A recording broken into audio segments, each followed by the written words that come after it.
There are many interesting discussions going on already, I see, but we would like to just bring you all together.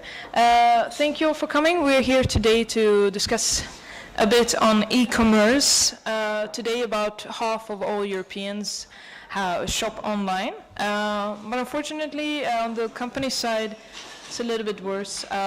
It's only about 16% of all SMEs that sell online.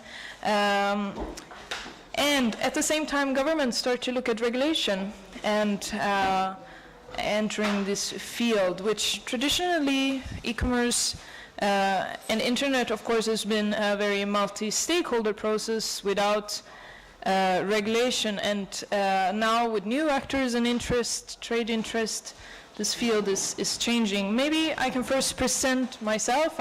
My name is Kristina Olausson. I work for ETNO, the European Telecommunications Network Operators Association. We are sorry that we are starting a little bit late today, since the EuroDiG had their general assembly in this room just before, and those meetings always turn out to be filled with interesting discussions. Well, today we were technical. We're using a phone tool called Mentimeter. Do you all have a mobile phone in here? Seems like that. May I ask you to type in menti.com and add the code up there to answer the questions we have for you. First one being, have you shopped online in the past month? And I'll do the same myself.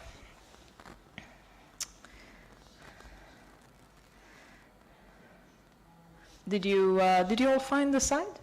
Yeah. Great. It's not asking me that question. It's Okay. asking me what would make me shop more online. Okay, well, please answer that question instead. So we're not going to sell this data to companies selling online. We just want to use this to understand a little bit the habits of this audience on the internet.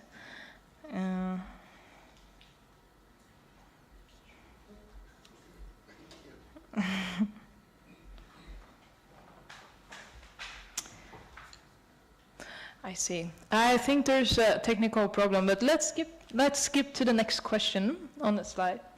And yeah, I think this is the question you all got to answer. What would make you shop more online? And exactly. So the options we have, which are very much related to internet governance, of course, is better data protection, more secure payment systems, more cross-border shopping, possibility to shop on another device or another computer. So we will get back to these results later today. And thanks for all for participating. But now, let me introduce the speakers we will have here today. Sorry. So first of all, we have Mr. David Lee of the European Business Association of Georgia, representing European businesses here. And we also have Mr. Jonathan Cave, researcher at Warwick University, and Mr. Chornike Yowa from the GITA agency. It's the innovation agency of Georgia, linked to the Ministry of Economy and Sustainable Development. Thank you very much for joining us here today. We will now turn to our panelists to give us a little bit of their view on e-commerce in Georgia. What's the situation for Georgian or European businesses here? And could I please ask to put on the presentation of the European Business Association? And please, Mr. Lee, go ahead. Thank you. When I was asked to speak today, I thought the most relevant thing I could do would be to bring the visitors to Georgia up to speed on the state of play of e-commerce in Georgia. It's still relatively underdeveloped, but we have some advantages. The advantages are that we have excellent 4G coverage over the whole country. There is almost nowhere in the country that you can't get 4G. Therefore, it's available as a tool.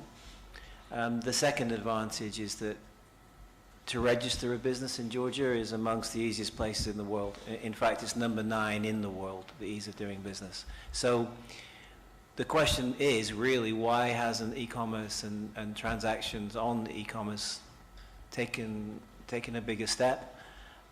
It's widely recognized that Armenia is ahead of us in that area. So it's not all bad news. Certainly, we've got a lot of online applications coming from banks. We have a pretty much completely IT-savvy younger generation. So everything's in place now to do something, and it's not quite happening.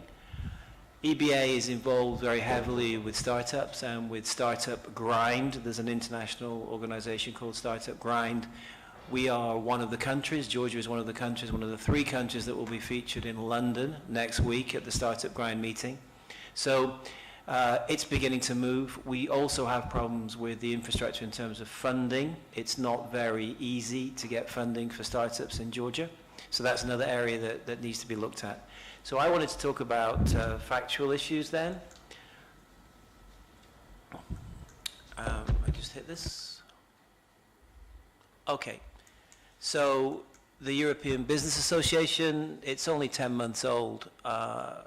It has over 60 members. So I'll talk about some of those members that are directly involved in e-commerce and try to give you a feel for where we are. It's very much from a European perspective. It's not AmCham, this is about Europe. So I'm talking about European companies here and companies that wish or are trading with Europe. So it's very much European-focused discussion. So let's have a look at just a few members. I thought we'd look at menu.ge, which is a sort of modern pizza delivery service. It has hundreds and hundreds of cafes and restaurants and food outlets in Georgia where you can simply go on the phone and have it delivered. Fisher is a company that offers free internet access in return for you giving them some information everywhere from the airport through to Galleria and Dunkin' Donuts. This one, however, I'll focus on a little bit, and that's Georgian Post. The post office here is actually very involved now in trying to reinvent itself as an online platform to support e-commerce, and I think that's quite important. Finally, I thought we'd actually mention ourselves, the European Business Association. We're very much focused on the internet, and I'll talk about that a bit later.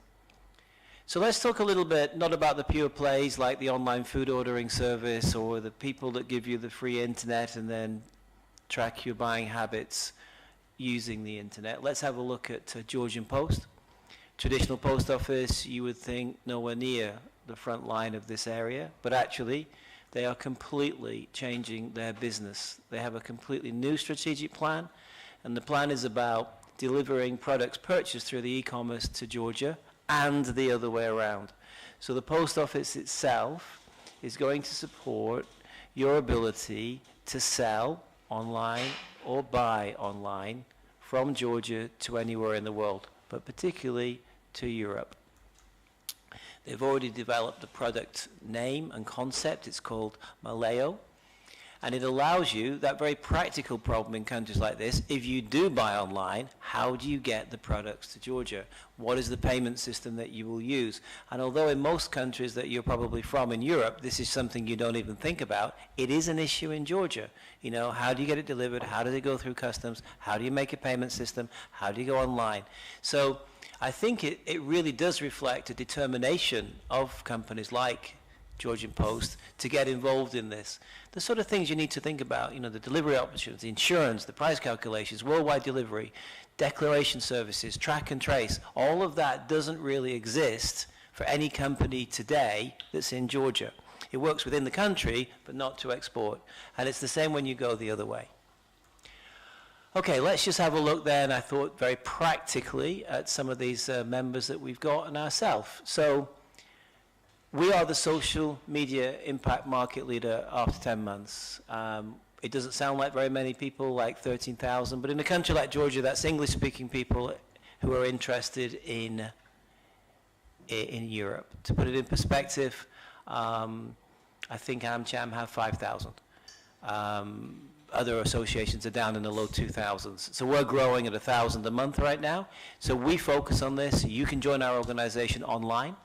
And we are now offering a mediation and arbitration service. And some of these services through our mediation and arbitration company will be available online, mediation online. So this is new. And it will also work, of course, anywhere in the world.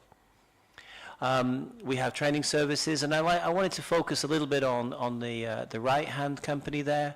That's one of the very first tech products that's come out of a Georgian startup. This is a ring with a proximity chip. Proximity chip at the moment can be used to gain access, for example, to the cinema. But of course, the potential is obviously obvious to you all. It's a proximity chip. Anything, a payment system could be put on there. It's made entirely in Georgia. It's popular, and you can buy it right now on Amazon. It has also a slightly distinctive feature, which I think is quite nice. It's environmentally friendly. It's made from local wood. So, one last point I wanted to make. Regulation is an issue.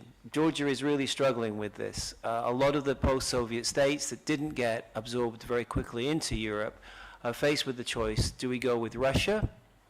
Do we go with the rest of the world, or do we go with Europe? And the problem, of course, with Europe is that you have to have regulations, both legal regulations and standards on your products and services, and the new standards on how you control the data that you're collecting from your clients. The good news is that Georgia got the DCFTA, which means we can export anything we want to Europe for free with no tariffs. And secondly, all Georgians now, all Georgian citizens have the right to travel freely without a visa in Europe for up to 3 months, which is a huge difference in terms of changing the mentality of the people here, particularly the youth.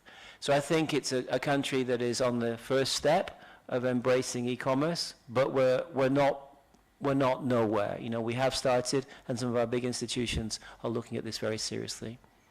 Thank you very much for listening to me. If you have any questions, I'll be around for a while. But hopefully,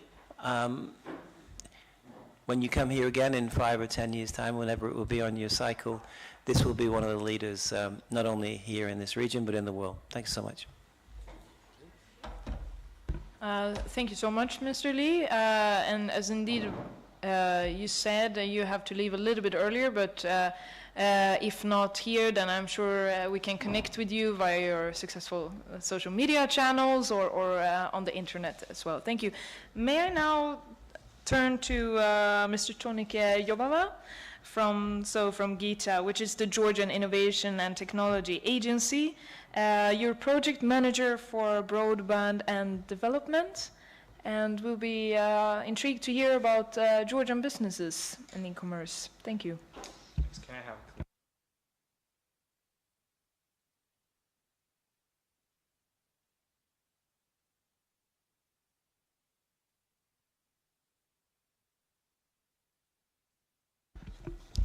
Well, hello.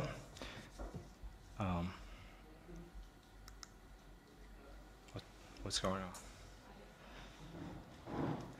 Well, hello, I'm happy to be here, and I'm happy to see you here in Georgia. As you know, we are the country of wine, and I'm happy that it's not digital, and I hope you had chance to taste it yesterday and to make sure in this. So every day and every year, wine export as well as other Georgian products export increase. But unfortunately, e-commerce share of retail sales is quite low. Well, there are several reasons why people do not trade online, why enterprises do not sell online. And we, with World Bank support, launched the BFT, Broadband for Development Program. BFT is a part of GINI project, Georgia's National Innovation Ecosystem, which is divided on 3 components. and it aims to increase innovative activities of firms and individuals and their participation in digital economy. So there are a lot of people in Georgia and a lot of MSMEs who do not have access on broadband internet from their homes and from their enterprises. And as I said, the reasons are several, but the main reasons are installation costs and the lack of the knowledge. No, I'm speaking now about the people who are located in such regions and in such places where broadband connection is, but people do not use internet or do not use it as well as they can use it for their business and for their individual needs. So GITA, Georgia's Innovation and Technology Agency, took responsible to increase demand on broadband and on e-commerce and to increase awareness about e-commerce. And I'm happy that, and it's a good news that we are not alone in this. GIZ, Eurocommission, USAID, and other donor organizations, as well as the government entities, are working hard with us to increase the numbers which was presented on the previous slide. Now, not to stay only good fellows that you are doing good things, let's see how we do it. Well, now we are developing an online training platform for 2020. Our aim and our target is to cover 60,000 households with digital literacy and broadband connection, and 10,000 SMEs with broadband connection, with high-speed internet, and with e-skills. So, as I said, we are developing our online training portal where every MSME, every interested MSME, and every interested household can register and can get and complete the trainings. For the households, these trainings are in digital literacy, how to use internet, computer, and MS programs. And for MSMEs, there are 3 modules: e-business, e-commerce, and e-governance. There are 3 stars which might earn every participant, and 1 star is needed to get access on the next module. 2 stars are needed to get the benefit from GITA, and 3 stars are needed to get a certificate. So the benefits are different. For households, it's a free broadband voucher for free installation. For MSMEs, this is broadband voucher for free installation or upgrade. And there is also, for MSMEs, the award is free web page suitable for online sales, and also free consultation in e-commerce capacity development. So every household and every MSME, to get these vouchers and to get these benefits, they need to complete the trainings. And as the trainings are online, we are providing spaces, free spaces with internet and with computer, with our consultants, and to support them to get these trainings. Except of online trainings, we also have on-site trainings, but it's only for MSMEs, and we have already got good results. We have already launched our pilot of the pilot program to test how it works, how our training program works, and as you see, from 50 MSMEs, 29 of them complete the training course successfully, and they have started selling online. And finally, they have reached 11% sales growth 1 month after the end of the trainings. Now we are on a pilot stage, and we have launched also our pilot program, and we have started it with awareness raising trainings. We met up to 1,000 people. 45% of them were MSMEs, representative of different businesses from different sectors, from 37 municipalities of 6 different regions of Georgia. and all of them got free e-commerce training vouchers. This training starts from September, and for during 1 year, we will cover 10,000 households and 1,000 MSMEs with our training programs and with the vouchers. So for 2020, we are looking forward to see this picture with increased numbers of sales and access on broadband. Thank you very much.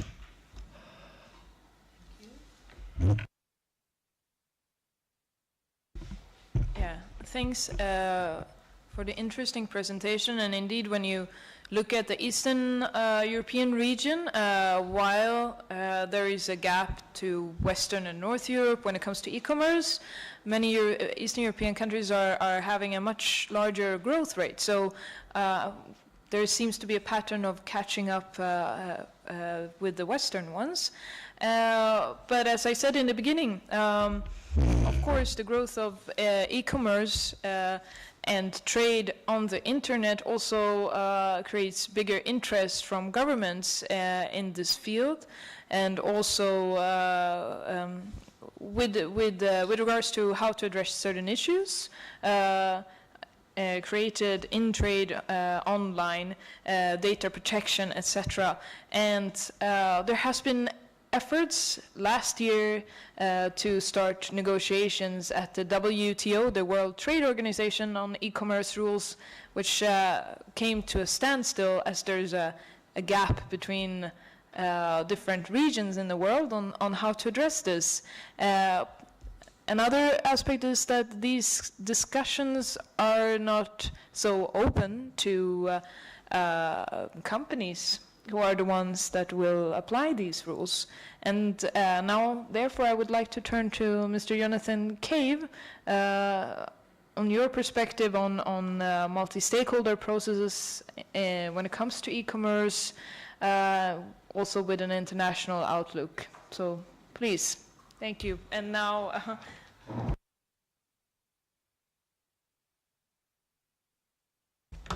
Thank you. Now, I'm not actually a specialist at all in Eastern Europe, but I do know something about ICT for development.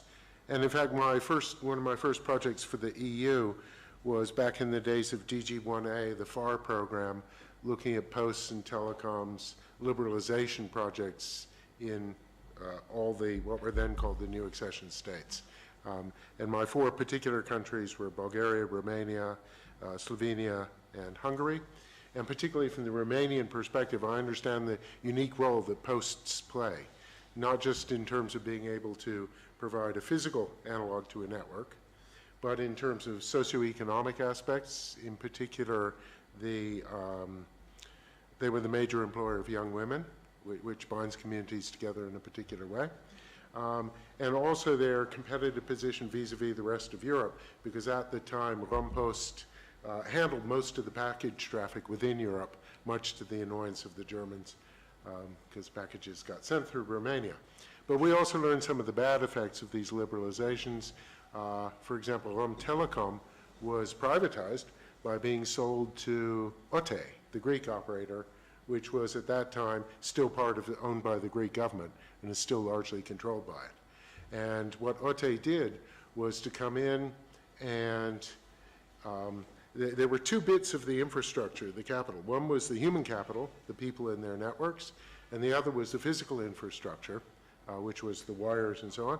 And they came in and got rid of the human infrastructure and kept the obsolete telecom backbones. So, of course, things didn't work out terribly well. So before I talk about the sort of e-commerce issues, I want to comment specifically on a couple of things that had come up. One is with regard to e-commerce as a policy objective. One has to be particularly careful about that, especially in a developing country context. The landing place where there's free trade, low-cost trade, high effective competition, and lots of choice for consumers to make easy, safe, and trustworthy ways of making the choice, is a desirable place to get to. Opening up possibilities of e-commerce, however, doesn't always have that effect, because the development of trade goes in two directions. There's big global players selling into the local economy and local entrepreneurs selling out to a global waterfront. And the same is true, of course, on the input side, that you can buy cheaper inputs perhaps from abroad, but that displaces the production of those inputs at home. Now, if the costs come too much in advance of the benefits, then the development is distorted and you never get to the good landing place. And that's a kind of standard economic development lesson. Europe went into Africa, for example, and created these big reservoirs in order to help people grow tomatoes to sell locally and for export. They then exported subsidized Italian tomatoes, which killed that business, and the reservoirs they put up to provide water for the cities drained the water away from the fields in any case, so they couldn't really grow anything. So there is a sense in which a balance of international development expertise and local experimentation, rather than applying a fixed outcome, is a good thing to do. In that respect, the acquis communautaire provide a particular point of reference. We tend to think of them as a body of regulations that need to be adopted, but the countries that adopted them achieved that status in a world that didn't have developed countries like Western Europe in it. And following the same pathway may not always lead to the same outcome. Now, the other thing about e-commerce, particularly its slow adoption, which we also saw in countries like Italy, is that commerce is not simply about transactions. It's not simply about getting predefined goods at a lower price or with higher security. Shopping, commercial activity, is a social enterprise. It's contact with other people. And so in countries that had rich and varied small-scale local stores, the adoption of e-commerce was pretty slow and low because people didn't see a reason for having it. When you have it, if you have effective competition, which perhaps within Europe you may or may not have, I'll come on to that in a second, it may be that what the competition is based only on price and on features of the goods that are sold, not necessarily on the benefits that they provide to the people who buy them. Because in a market competition, you compete with other people. The most visible thing to see are things like price for defined commodities. When you have a commodity that's locally produced competing with one that already has a large brand presence, it is a very steep hill to climb, and so opening up e-commerce may have an asymmetric effect. The other thing has to do with these infrastructures. I was very interested in what you said about, for example, broadband as a precondition for development. What we found, certainly in the UK, where our rural broadband has been pretty patchy, is that as you increase the overall speed of the broadband network, the economic impact of differentials in speed becomes bigger, not smaller. So if you're slightly behind because you're in a rural area and you're running at 10 megabits a second or less, and your competitors in the city are running at 30 or 40 megabits, that's one thing. When they start running at gigabit speeds, then you might as well not be in the market at all. And so something that improves broadband across the country, if it's not balanced between rural areas and urban areas, may disadvantage the rural areas particularly, heaping costs on areas that often need economic advantage, and maybe encouraging urbanization of a kind of dangerous form. So all I'm saying is these things are not always silver bullets. There are things that can help. For example, a broadband universal service obligation. One final thing regarding the training that's provided. What we found with the FAR programs was that the most valuable outcome of the training projects was the networks made among the people who attended the projects. The knowledge, well, people, once they get digitally literate, they can acquire knowledge, but acquiring partners, acquiring people that they can talk to in a sympathetic way, as opposed to, let's say, regulators or bureaucrats, is an invaluable thing. And when you followed up with them 5 or 6 years later, that's the bit that stuck. So I think it's a great idea, and you should encourage them to talk to each other as well as you. Okay, anyway, so some of the things that have been big developments in the e-commerce area, because obviously the free trade agreements have had slow progress. The closed model is a large part of this, and the restriction of stakeholders to people who have value in the game. So there are e-aspects to e-commerce, e-search, e-arrangement, e-fulfillment, e-payment, e-follow-up. And certainly in the European context, we're moving along this trajectory.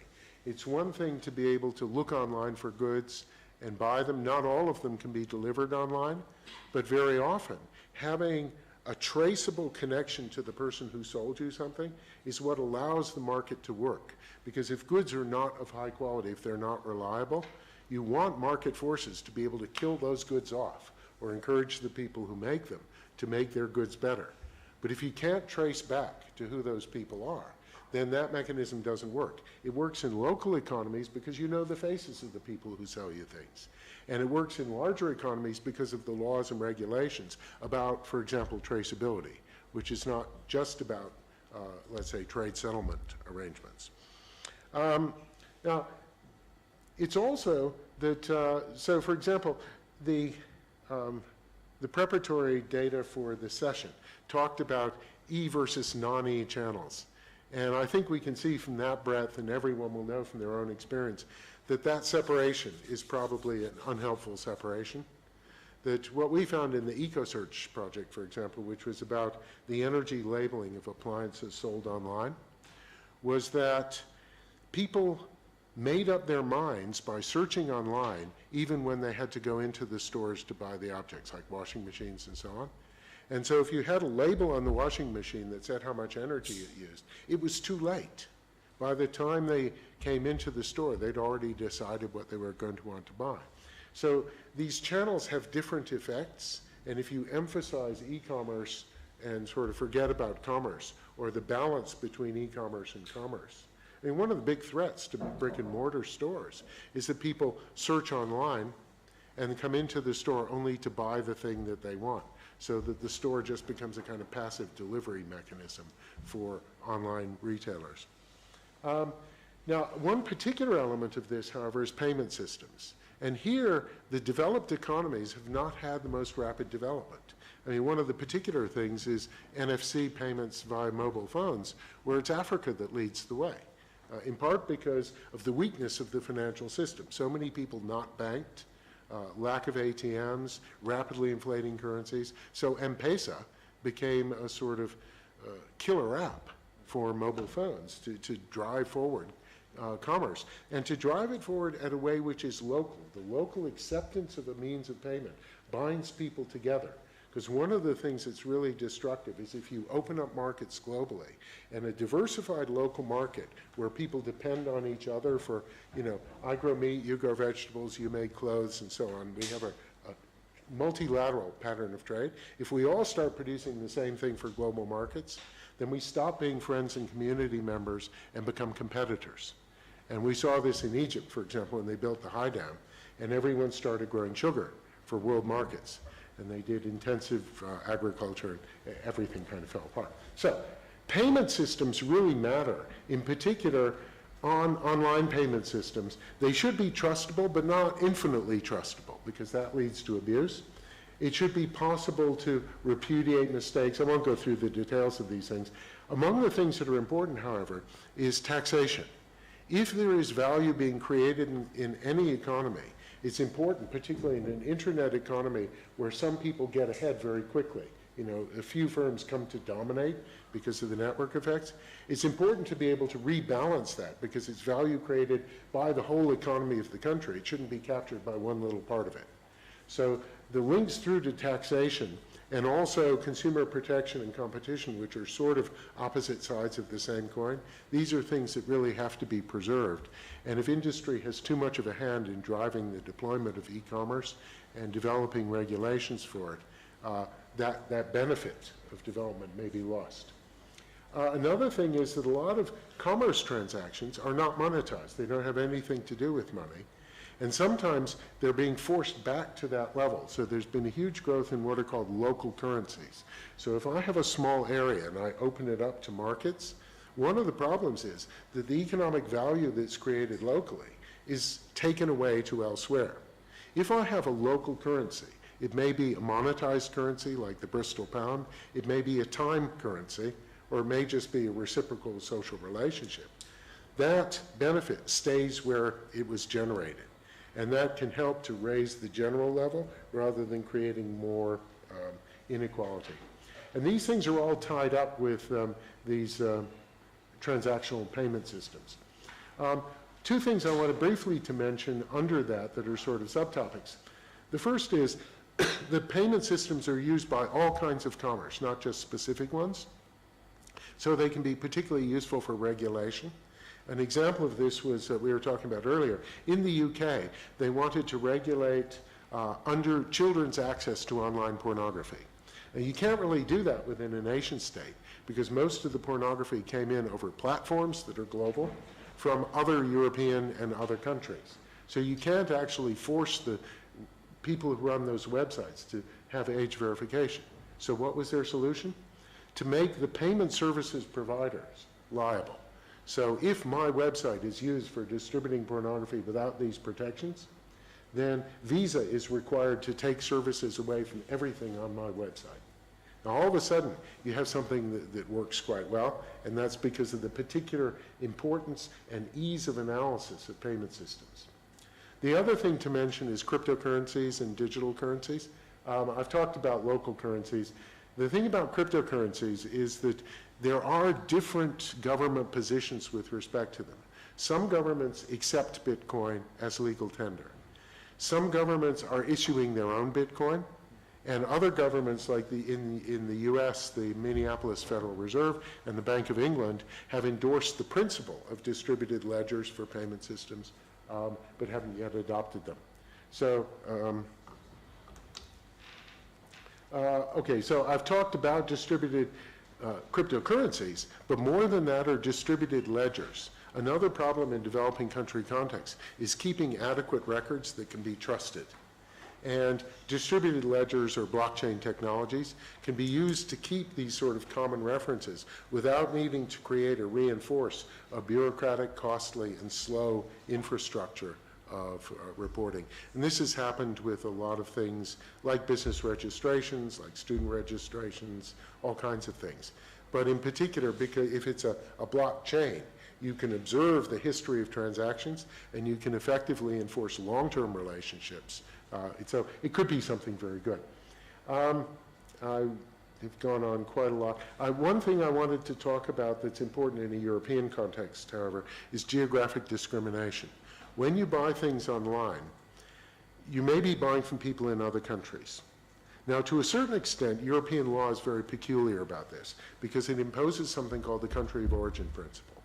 And so from a consumer protection standpoint, if I buy from a Romanian firm, my rights are the rights that Romanian law gives to me. And they may be different from those in my home jurisdiction, but somehow I'm meant to know about them. Well, actually, the hidden agenda is I should just know about what's in European regulations, and that'll be enough for me. But in many cases, it's not enough, because not everyone is as empowered and as capable of bearing responsibility as the people in Brussels assume. So that's one part of it. The other part is that trade requires certificates of origin, proof of origin, when you do these trade things. So it's very good to have intermediaries for this, but that is one of the big costs that people are seeing in these free trade agreements, particularly for very small enterprise. That the documentation required is already a huge market barrier. So you lower a market barrier, the big competitors they don't even notice that barrier's there. But the little firms who are meant to benefit get swamped by these very large firms. Another problem that comes out in the electronic context is algorithms. And I won't bang on about them too much, but we know that the use of pricing algorithms to adjust prices or adjust destinations for products can actually come into contravention of competition law, or rather break the efficiency of markets. And because it's algorithms and not people doing it, conventional legal systems, including Europe's, are powerless to act. They can put me in prison, but if I use an algorithm, they can't put it in prison, and they can't put me in prison for using it, unless they could prove that I meant to do that. Okay, so finally, in terms of the things that I think, there we go, need to be dealt with. One of the big challenges is identification. If you do transactions remotely online, you need to have a certain degree of assurance about whom you're doing business with. That's as a buyer, or as a seller, or as a supplier, or as a commissioner of inputs. But there you run up against GDPR and the restrictions in the privacy regulation about what information you can keep, for what purposes you can use it, and how long you can keep it. And for large, durable objects, those duration limits may be a real limitation. Also, we don't quite know what competition and consumer protection means, but that's a kind of legal thing, and that's not really our topic here today. I would, however, say that when you begin to open things up, particularly because you have countries whose, let's say, maturity as capitalist democracies is at different levels, it's quite possible that a lot of these freedoms may lead to a change in behavior. And it's not only the case of, like in Russia, for example, the oligarchs arose because they liberalized the markets before they sort of dealt with the cultural appreciation of how markets should operate. But it's also in very developed countries too. So, I mean, the thing about Facebook and Amazon, Amazon's going to be a big problem. Alibaba is going to be a big problem. And they don't necessarily pay their taxes, certainly not where the profits arise, and they may not be very transparent. So this is an area where developing countries in particular have to have a voice in the fora where these policies are set as to what information should be observed and by whom in order to get a handle on this. So the final thing is to do with multi-stakeholderism. Part of multi-stakeholderism comes from the fact that not all things that are of policy importance are the domain of governments and law. You can only do certain things with regulations and statute law. A lot of it has to be either regulators who can come to understand an industry and balance different laws out and develop relationships with the people who can tell them the things they need to know. In other cases, you may use soft law. So, for example, certification programs or standards, although standards don't really belong to government, but they can be used for them. And in some cases, you may simply use self-regulation or co-regulation. So in Illinois, when at my first faculty position, we have laws against price fixing, but we had lots of farmers who had to ship their grain into Chicago. To get it onto the trains, they had to go through an elevator, grain elevator. You put the grain in, it stacks up, and then you can put it in the cars. The grain elevator operators were a cartel. And so they allowed the farmers to fix prices so that they had some power to balance the inevitable natural economic power of those elevator operators. Well, a lot of the platforms we have to deal with work in very much the same way. It's a bottleneck through which you have to go to get to these markets. They've got a huge amount of power. They're not afraid to use it. And so you need to have alternatives. And some of it may be allowing the farmers or the people who use these platforms to sell, to set some of the rules and claw that power back from these sort of global players. The other thing is that we've already talked about SMEs, so I won't mention that. A lot of the laws assume that people are either buyers or sellers. A lot of what happens on the internet is not like that. People are sometimes buyers and sometimes sellers. I may start using apps. I think this doesn't quite do it for me. And I develop one that works for me, and then I find that there are lots of people who are just like me. So all of a sudden, a different set of rules apply to me, and the way in which I develop this kind of bottom-up innovation has to be encouraged in different ways than restraining a big firm. And then finally, I guess, we all know that, for example, TPP fell apart because the US was kicked out, and then they resurrected it, sort of, we don't know. TTIP, well, that's sort of in the doldrums. It's sort of parked, but it hasn't gone away. And so that creates, I don't want to say what these things will turn into, but it does create massive amounts of uncertainty. Now, one thing you can do is just stand still and wait for it to be resolved. But another thing is to say that this is having real and immediate effects on the trade networks to which you need to have access, and use that to demand a voice in some of these fora. And so play the outside game as well as the internal development game, I guess what I'm saying. Okay, that's far too much, but thanks. That was great. Thank you very much for this holistic overview of challenges and developments when it comes to e-commerce internationally.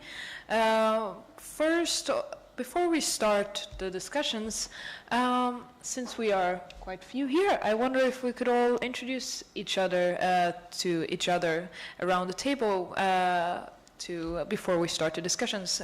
Maybe I let my colleague Marta Capello start. Thank you. Well, I'm Marta, and I work with Christina for the European Telecom Network Operators Association.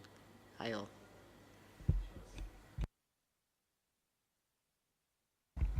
Yeah, I'm Gizaroli from the Embassy of Hungary. I'm the trade attaché, so located here in Georgia. I'm Elena Yurkina, legal advisor at the law firm, and I'm dealing quite often with e-commerce business, advising them in international aspects as well.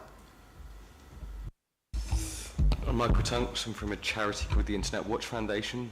We take illegal child sexual abuse material down from the internet, and the interest in this session really goes back to the points that were just made on my left about the regulatory aspect. So we're an industry-funded body, and our model's based on the self-regulatory model, so working very closely with the industry and law enforcement. So I really agree with some of the challenges that were outlined there, and it was very useful.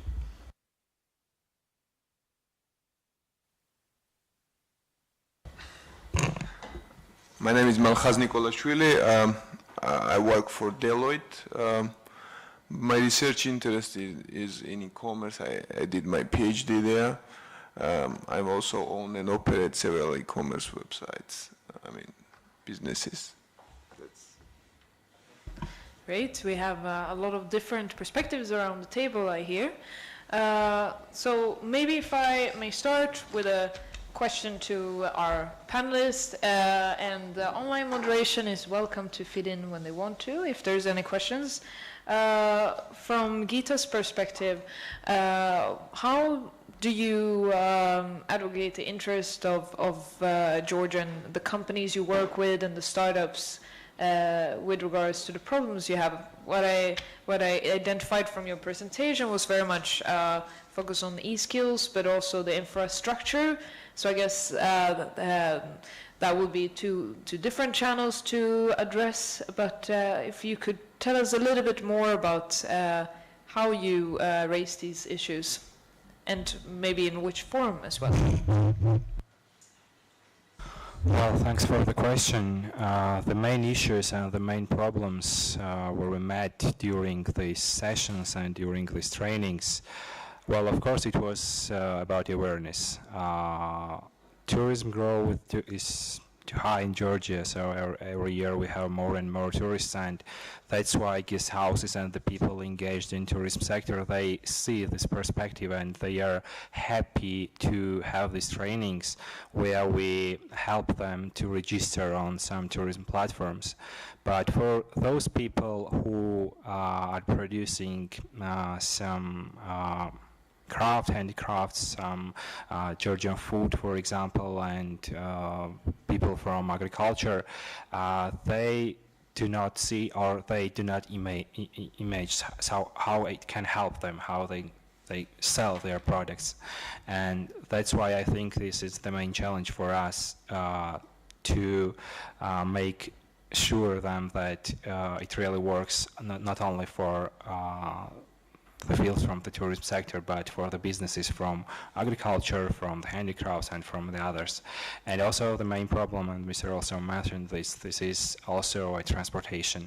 Many people do not know how to transport, and also one of the main issues is that,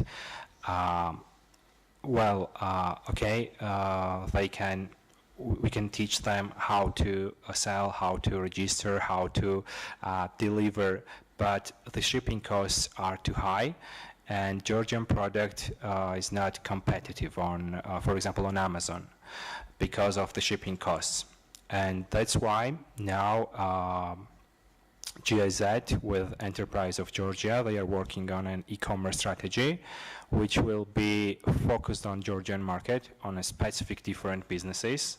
And after that, we will have a strategy for the specific businesses, how we can help them to be competitive on this market and how to sell online successfully. Thanks. Yeah, thank you so much. And yeah, please. I certainly recognize. It did prompt a couple of questions in my mind. The first is that with respect to the tourist growth, are you seeing penetration or a local homegrown version of the gig economy things that go with the tourist industry increasingly? So Airbnb type things and or what is it called? Taxify, I guess, is the local version of Uber. So are you seeing a growth in that kind of business model? That sort of, yeah. For sure, but also I will add one more problem. What is it? That it's a knowledge of the language. So for Airbnb, for example, well, Booking.com is more easy because you get booking. But via Airbnb, at first you get some message from the people, and then you should negotiate, you should contact with them. And that was also the problem. But now we are working also on a localization with Booking.com. So soon Booking.com will localize his platform, and soon they will add Georgian language in their language list. But what's about Airbnb? Yeah, we see growth on Airbnb, and that's why soon Airbnb will also add experiences for Georgia. Now it's closed for Georgia, but it's very good opportunity for individuals to, because maybe so for tourists it's they can find a hotel, they can find a place to live, but what else they can do when they visit, for example, Gori. So that's why we are teaching them to place these activities and on Airbnb, on TripAdvisor, and etc. Okay, yes. That makes an awful lot of sense. It sounds very positive. With respect to selling the handcrafts, there are some models that are probably worth looking at of people who set up hyper-local media platforms. So one is called Connemara Online. There was a little village in the west of Ireland that had a kind of diaspora of people who had left that part and gone to other parts in the world. So they put up this platform originally to sell handicrafts to these people who went away and were slightly homesick and thought that a sweater would make them feel better. But the platform then just grew, and it was used for all kinds of things. It reached out to people who had no connection to Connemara. People began to participate in the life they left behind so that they weren't quite so far away. And there's a similar kind of thing in Sicily that was done. So perhaps later I can point you at those. The other thing I wanted to mention, though, was that in terms of things like the transport costs and all the rest, I know I said bad things about Alibaba, but as a business model for federating lots and lots of little industries and providing the complementary services that they need, which could include shipping consolidation, for example. So if I have just my shop and I've got to ship something, well, that's a big problem. But if a whole bunch of people can coordinate their shipments, it becomes much less of a problem. Or if I can make a reciprocal arrangement so that my shipping cost is paid for by the shipping cost of somebody importing in, then things become sort of easier. That's a very good point. So we have engaged different transporter companies in our program. They are engaged as stakeholders, and what we also offer to our beneficiaries is not only the trainings but also this networking. So we took them with us, and we are explaining them they can ship much cheaper if they will ship it together. So that's why we also have Georgian Post, which was also presented here today, and different posts. Great. So thanks both for those interventions. We have about 15 minutes left, even though I'm sure we can be a bit over time. But as we should have time for the online moderation as well, I would like to ask around for how we should address these problems we have identified here today. As we heard, there are both problems with infrastructure and the post system. So and as Jonathan mentioned, the culture of selling online. What we also heard from the European Business Association, that there are these chances, but people don't really take them yet. So there might be differences in how to address these issues. I also want to point you to the picture we have here on the slide. Since I cannot show you the results yet from our Mentimeter survey, I'm taking the ones we did for the mobile economy, which is, of course, a similar topic, where we identified a few issues such as, interconnectivity goes very high up, so what we have discussed here today as well, the infrastructure, but also cybersecurity, data protection.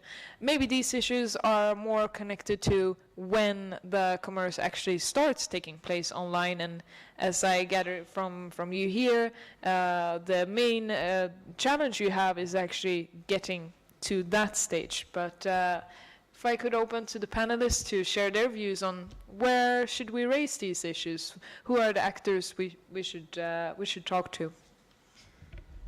Thank you. I will start from the point of e-governance. While in Georgia we have a very good platforms where people, citizens, and MSMEs as well can get services online.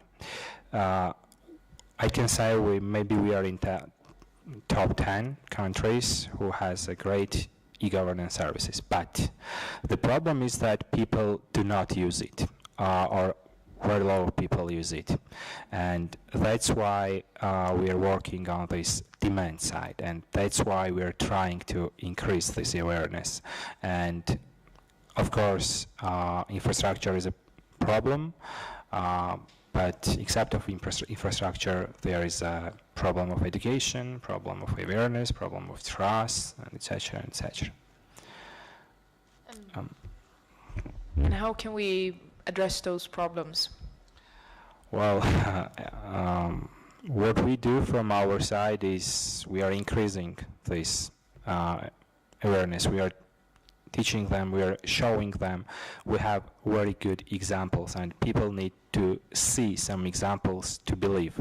And so we had an example when during our trainings we helped to one MSME to push advertisement on Facebook. It was a one USD budget, and the second day he got the order for 2,000 gel. It's about 800 USD. So with 1 USD, he got 800 USD. So we have many examples like this, and we are teaching them, and we are we are increasing demand, and we think that it's one main important point. And what we can do from our side is this, I think. Maybe if I may ask Jonathan then, with regards to the differences we see here of the challenges on a regional and country level, are the discussions of global e-commerce rules in the WTO premature, or how should we address that? They're not premature because the problems are real and pressing. The danger is that the debate will be shaped by a few models of development in a few very large countries that have, and it is one of the problems with multi-stakeholderism, which is that it's fairly easy to tick the box of participation, and particularly when specific countries' access to markets and to services is through large strategic technology providers based in other countries, because embedded in the models of those are a lot of values. So even though they're voting either out of their notion of their current problems, more likely out of the current problem plus the solution that's been promised by somebody else. The EU accession process is a bit like that. I mean, we've all observed the fact that in many domains, the new accession states outperformed the old existing states in areas of technological development, in part because they had so little fixed capital to begin with and such low levels of ownership of devices. So everything they got was kind of state of the art, when they got to the point of getting it. And that kicks off a feedback loop, and things accelerate quite fast, but not in the direction that you were told they were going to accelerate. The other thing is that before that happens, everything appears very risky, and access to, not to capital, but to capital with a good structure is very difficult. And there's a kind of sort of chicken and egg problem there that makes it particularly problematic. But with respect to the specific question of how you get these voices, there are certain fora, many of which are represented in the EuroDiG community, which are, at least in principle, open. In other words, the door is open. The key point is to go in through the door with a useful message and enough critical mass. So they're networking not with large strategic partners, but with people in a similar position can help hugely. As we've seen in environmental matters, you know, the developing countries developed a different position, which everyone ignored until they developed it all together. And then all of a sudden they begin to be listened to. There are also certain things you can do to reduce or to change the nature of the problem so it appears that it can be solved by things like standards or reciprocal rules. So in the 4G case, for example, you've got, in principle, very good 4G coverage, may not be affordable. In England, in the rural areas, some farmers buy 4G and then resell it to their neighbors. Right? And that model that worked with 3G as well is a very good way of getting the costs down. A lot of communities that were not economic to serve for broadband operators, for fiber operators, just dug trenches in the ground and put their own glass in there. Glass is cheap, people will give you glass. And once you have that, you've got very, very good broadband pretty much everywhere, and then people start taking you seriously. So I think that in the choice of the platforms and in the choice of the things that you do to prepare for the platforms, that's a very good thing. Final thing I'll say on the broadband business is that in the West, mobile phones were a complement to fixed line phones. We started with fixed line phones and then we got mobiles. In Africa and other developing countries, it was the other way around. There wasn't the infrastructure, so people got mobile phones, and all the things that went with mobility and ubiquitous access, like M-Pesa, they got them first because it was a substitute for fixed line, not for mobile. The same is probably true for broadband. 4G, and particularly with 5G, although the investment's a little higher, it's a lot lower than the investment in wireline infrastructure, and it's much easier to upgrade. So it's probably a better kind of thing to do, and I would tend to embrace 4G or 5G or 6G or 20G. Let me also open up to the floor. Maybe we have some questions around the table? No? Yeah, please go ahead. I would like to ask questions about the cross-border trading, especially for physical goods trade, e-commerce. Here were mentioned some services like tourism or digital goods can be traded everywhere quite easily, but when we are talking about the physical goods, distance is quite matters. As we mentioned the shipping. Is there any tendencies or trends in Europe, or does the European Union think about this cross? First of all, inside European Union, but then internationally.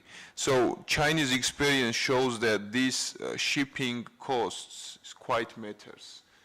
Even Amazon experience shows that free shipping was one of the most important point for Amazon's success. So, and especially, of course, for Georgia as well, for small countries to focus on export, this cost is quite significant. So, these my questions.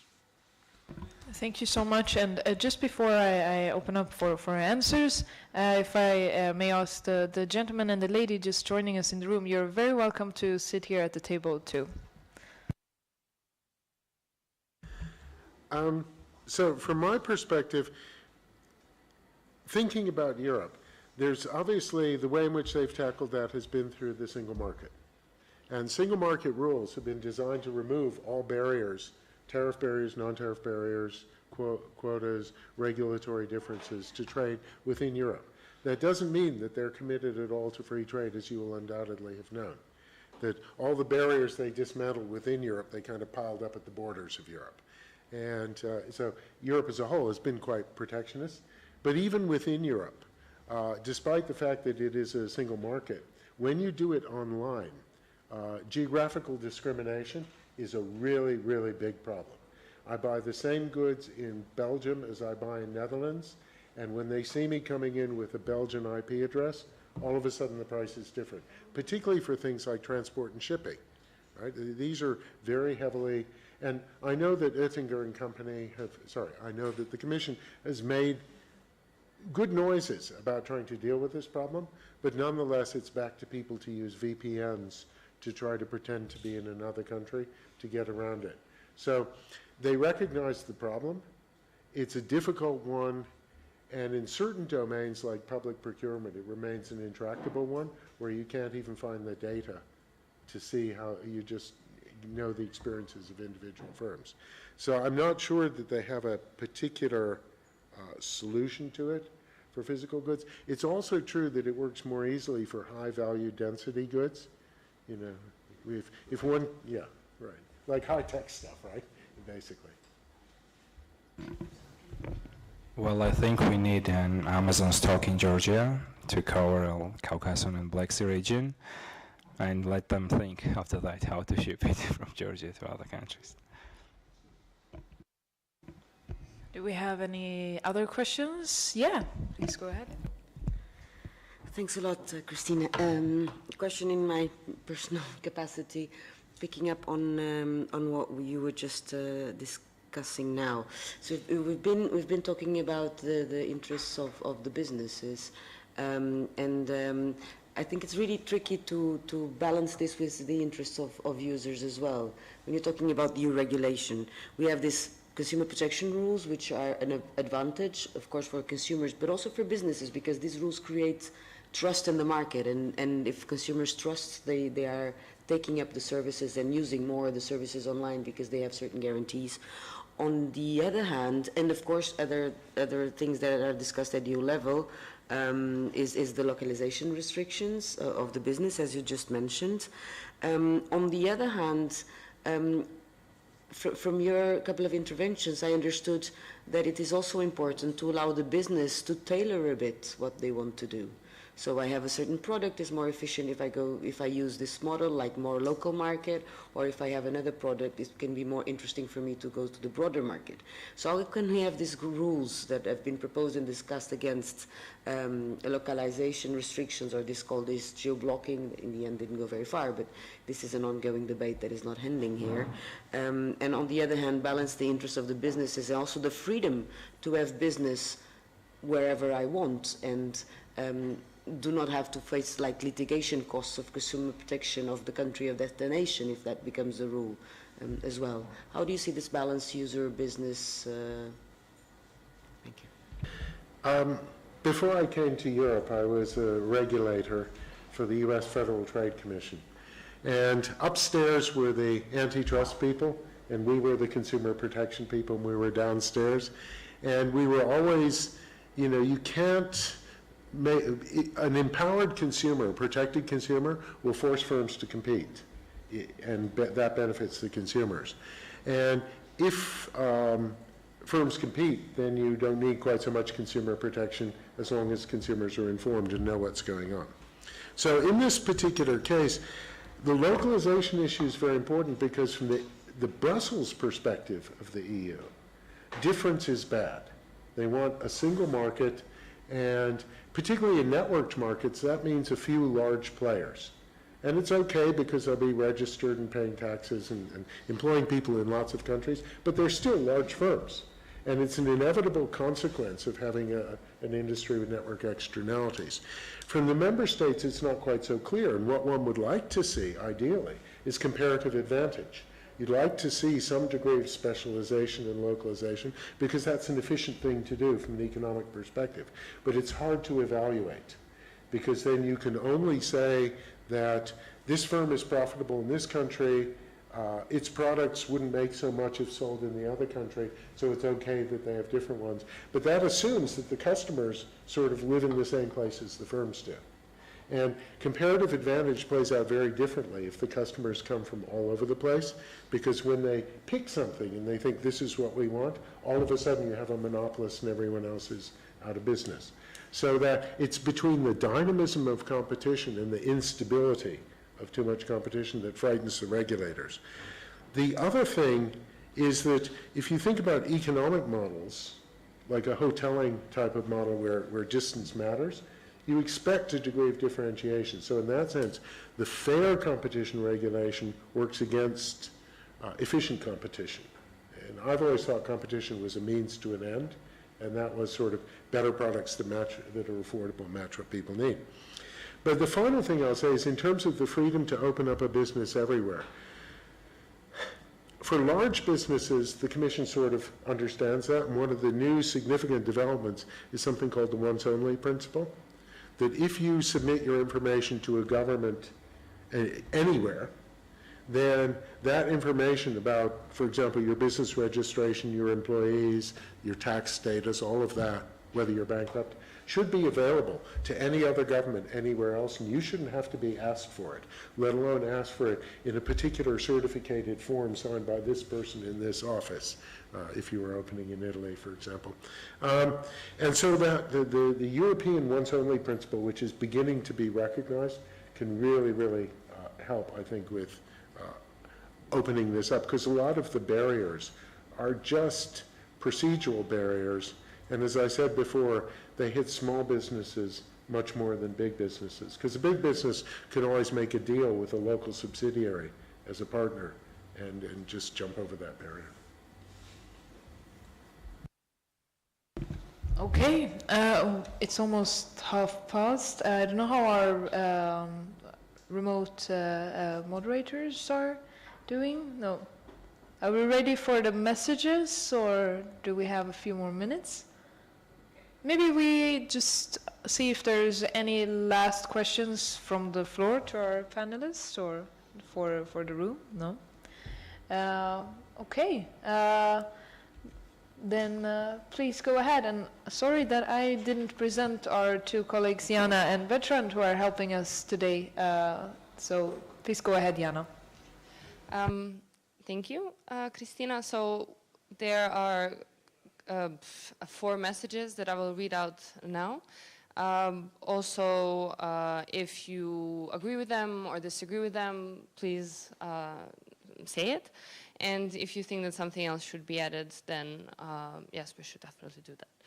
Okay, so the first one goes, the future steps in strengthening e-commerce in Europe should take the country-specific context into consideration and reflect issues such as infrastructure, language, geographical position, consumer culture, algorithms, and internet connectivity. Kind of long. Second one is, understanding the consumer culture is necessary for finding a balance between e-commerce and commerce. If consumers prefer e-commerce only, this is reflected in channel biases and could potentially harm the overall trade. When setting e-commerce as a policy objective for development, developing countries should be careful in opening up their markets to achieve a balance between competition policies and consumer protection. And lastly, infrastructure remains one of the key challenges for e-commerce in Europe. Improving it can also lead to higher dividends between the rural between the rural and urban areas, and this should be clearly considered in the development policies. Are they okay? Are they not okay? I think the whole floor agrees, or unless there's a comment here. It's just a tiny comment. Something occurred to me in relation to the third bullet, which is this thing about the order in which you let people in or send goods out, that if it's of mutual benefit, you could imagine that you could capture these you could capture these benefits and share them, put them in escrow for a while. So if Amazon selling into Georgia was making a lot of money from the opening of this market, that money could be put in an account and used to develop local business. And we have that now with industrial policy in Europe, that you don't pick winners in technology anymore, you invest in competitors to the existing dominant firms. And that helps development all the way along. So it's not just A versus B, it's sort of getting A to help B along. Great. Thank you so much for today. I think we have identified a few interesting issues, such as both education, here from the Georgian perspective, but also culture, infrastructure, and also foremost trust in these channels to make them work. And it seems like we're going towards a big development of e-commerce in the Eastern region and in Europe approaching Western countries. Maybe that will spur more discussions on global e-commerce rules when the differences decline. But as said, there are still also problems of governments using protectionist measures to protect their own market. So we will have to continue this discussion. But thank you so much for your participation. I will close the session here and enjoy the rest of the day.